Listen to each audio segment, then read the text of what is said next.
Haur Koneng merupakan nama komunitas tarekat Islam di Majalengka, Jawa Barat, yang dipimpin oleh seorang guru agama bernama Abdul Manan. Dinamai Haur Koneng atau bambu kuning karena mereka biasa membawa bambu kuning. Komunitas Haur Koneng mendirikan sebuah padepokan yang jauh dari pemukiman masyarakat di daerah terpencil di dusun Gunung Seureu, sehingga tidak semua orang bisa melihat aktivitas mereka. Pada akhir Juli tahun 1993, terjadi insiden antara komunitas Haur Koneng dengan polisi dan tentara Orde Baru yang menyebabkan timbulnya korban jiwa. Peristiwa tersebut dikenal dengan nama tragedi Haur Koneng. Bagaimana kisah sebenarnya dari tragedi Haur Koneng ini? Simak terus video ini.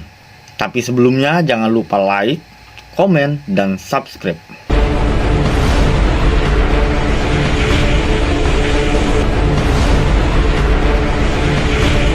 Mengungkap peristiwa dari perspektif berbeda. Peristiwa Haur Koneng bermula dari konflik antara komunitas Haur Koneng dan pihak desa setempat. Komunitas Haur Koneng yang tinggal di dusun Gunung Seureu di Lembah Sirnagali di kaki Gunung Ciremai, Majalengka, menolak membayar pajak dan dilakukan sensus. Mereka menolak membayar pajak karena tanah di dunia ini adalah bumi Allah Subhanahu wa Ta'ala yang seharusnya tidak dikenai pajak. Merespon penolakan tersebut, komunitas Haur Koneng dipanggil dan berujung pada insiden pemukulan kepala desa. Kepala desa lantas membawa sengketa tersebut ke pihak kepolisian. Pada 28 Juli 1993, kepolisian mendatangi padepokan Haur Koneng untuk dimintai keterangan. Tetapi terjadi bentrokan yang mengakibatkan terbunuhnya Kapolsek Bata Rujek, Serka Sri Ayem. Kapolsek Serka Sri Ayem tewas akibat tikaman senjata tajam. Akhirnya polisi menarik diri dari lokasi padepokan. Tepat keesokan harinya, polisi bersama tentara melakukan serbuan ke padepokan Haur Koneng. Saat itu, mereka membingkai bahwa Haur Koneng adalah aliran sesat yang mengancam keamanan dan menjustifikasi tembakan sebagai langkah pengamanan. Komunitas Haur Koneng berusaha bertahan dari kepungan polisi dan tentara dengan mempersenjatai diri menggunakan golok, parang, sabit, atau pentungan. Tidak dapat menghalau serbuan, dua pengikut Haur Koneng meninggal di tempat, sedangkan dua orang lainnya termasuk Abdul Manan mengalami luka dan dilarikan ke rumah sakit.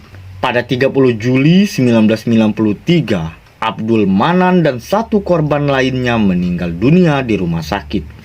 Kasus Haur Koneng dibawa ke Pengadilan Negeri Majalengka yang mengakibatkan beberapa pengikut tarekat ini dijatuhi hukuman.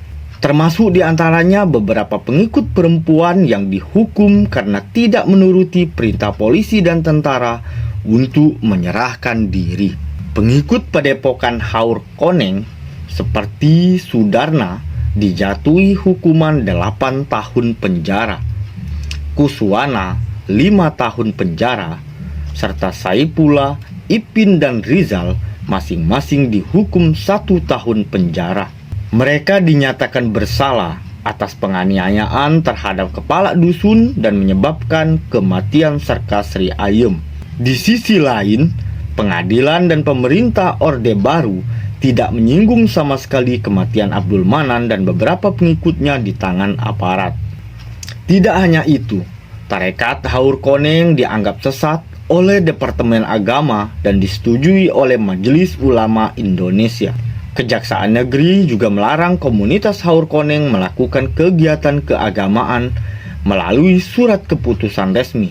Tidak lama kemudian, tragedi yang menimpa belasan petani miskin anggota Haur Koneng di Majalengka mendapat simpati setelah kasusnya diangkat oleh media. Banyak protes berdatangan, Tragedi ini dianggap sebagai kasus pelanggaran HAM. Sekelompok warga yang hidup berkelompok dan ingin menerapkan hidup secara syariat Islam menjadi korban kebrutalan aparat Orde Baru. Haur Koneng dituding sebagai penganut aliran sesat oleh Intel. Padahal menurut investigasi tim pencari fakta Lembaga Bantuan Hukum LBH di Bandung, Haur Koneng bukan kelompok perlawanan ataupun aliran sesat yang akan membangun negara Islam dan melawan pemerintah Orde Baru. Mereka hanyalah sekelompok petani yang ingin membangun kemandirian dengan membentuk komunitas pengajian, tetapi terjadi korban fitnah yang dilatar belakangi oleh sengketa tanah seluas 2 hektar. LBH Bandung menganggap peristiwa yang terjadi pada 28 sampai 29 Juli 1993 tersebut sebagai tindakan eksesif ABRI terhadap kelompok kecil dan meminta pemerintah melakukan investigasi ulang. Namun permintaan tersebut tidak pernah dilakukan oleh pemerintah Orde Baru. Gengs, terima kasih sudah menyaksikan video ini. Jika kalian punya usulan tragedi, sejarah, peristiwa, atau misteri yang ingin kita angkat, silakan tulis di kolom komentar. Sampai jumpa di video selanjutnya.